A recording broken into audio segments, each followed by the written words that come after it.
La quatrième œuvre intérieure du Saint-Esprit consiste en ce qu'il est le gage de notre héritage. Éphésiens 1,14, 2 Corinthiens 1,22. Supposez que vous deviez acheter une propriété.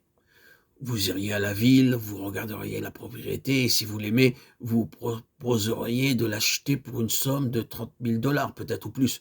Parce que vous proposez de l'acheter, vous versez tout de suite une caution. Cela vous prendra peut-être 1 ou 2 mois pour payer la différence et enregistrer la propriété à votre nom.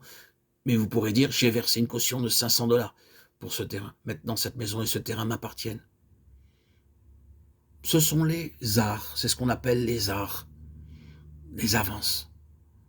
Maintenant, nous voyons dans l'Écriture que le Seigneur Jésus-Christ nous a appelés pour un grand et céleste héritage. 1 Pierre 1,4. Le Seigneur Jésus-Christ désire que vous et moi, nous soyons préparés pour notre part dans l'héritage céleste. Et le gage du Saint-Esprit en est la preuve. Le fait même que le Saint-Esprit soit venu en moi pour m'enseigner, pour me montrer toutes choses, est une preuve pour moi du gage de mon héritage et éclaircit tout doute, toute hésitation, toute peur, toute crainte. Je désire cet héritage et maintenant, je n'ai aucune inspiration ni désir pour les possessions mondaines. Mon Seigneur a préparé et réservé pour moi un héritage grand, spirituel, inflétrissable, incorruptible, glorieux et céleste. Plus vous permettez au Saint-Esprit de travailler en vous, plus vous aurez la preuve que vous avez reçu ce gage. Ceci est un avant-goût de l'héritage céleste. Il vous dit toujours à nouveau de ne pas vous laisser séduire par la richesse de ce monde, car elle passera également et vous n'emporterez rien avec vous. Aspirez plutôt à votre part dans l'héritage céleste et soyez prêts pour cela. L'esprit de révélation est la cinquième œuvre intérieure du Saint-Esprit. Paul priait afin que Dieu donne à son peuple l'esprit de révélation et de sagesse. Éphésiens 1, 16, 20. Et pourquoi ?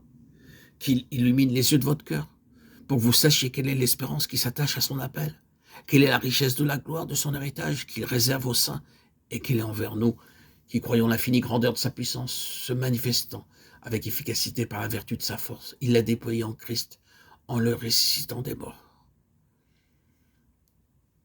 La puissance même par laquelle le Seigneur Jésus-Christ est ressuscité et a été hautement élevé au-dessus de toutes les puissances et les principautés, est la même puissance qui est maintenant venue en vous. Le Saint-Esprit m'est donné afin que je sache comment utiliser cette merveilleuse puissance de résurrection pour tous mes besoins. C'est dans ce but que Dieu ne donna pas d'enfant à Abraham pendant 25 ans.